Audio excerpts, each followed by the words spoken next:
전략 포인트 알아보는 시간입니다. 현물시장의 전략부터 살펴보겠습니다. KTB 투자증권 김윤서 연구원과 함께하겠습니다. 연구원님 안녕하세요. 네, 안녕하세요. 네, 오늘장 어디에 중심을 두고 보고 계신가요?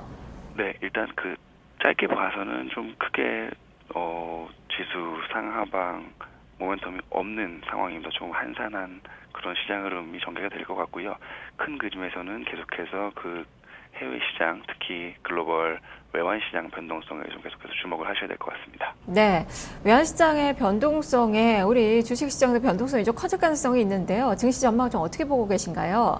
네, 일단 말씀해 주신 대로 연준의 6월 FOMC 회의를 앞두고 특히 달러화를 중심으로 해서 해외 시장, 특히 외환 시장의 변동성이 좀 커지고 있는 그런 국면입니다.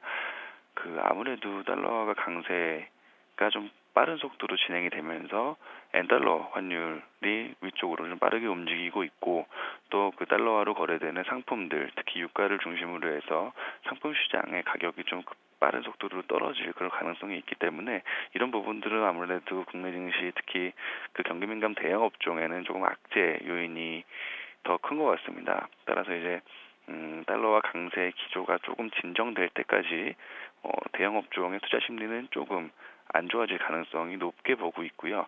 하지만 그렇다고 해서 한국 증시의 어떤 추세적인 그런 상승, 그리고 외국인 자금 유입의 어떤 추세적인 흐름이 끝났다고 보기는 어렵기 때문에 또 밑으로도 그렇게 많이 빠지지는 않을 것 같습니다.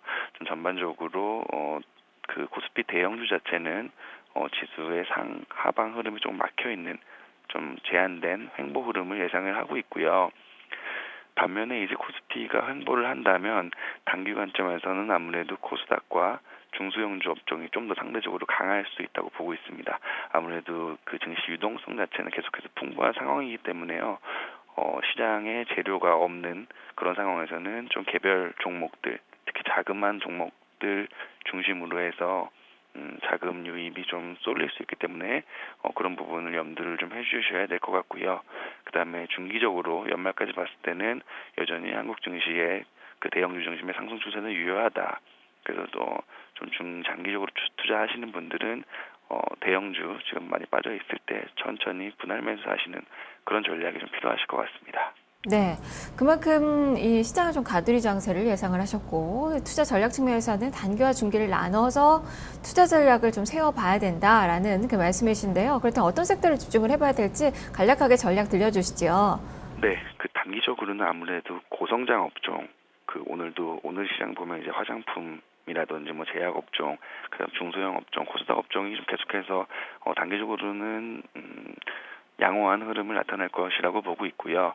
그다음에 대형주 쪽에서는 연말까지 기업 실적 턴어라운드가 예상이 되고, 그다음에 밸류에이션 매력도 높은 그런 업종을 중심으로 접근을 하시는 게 좋을 것 같습니다.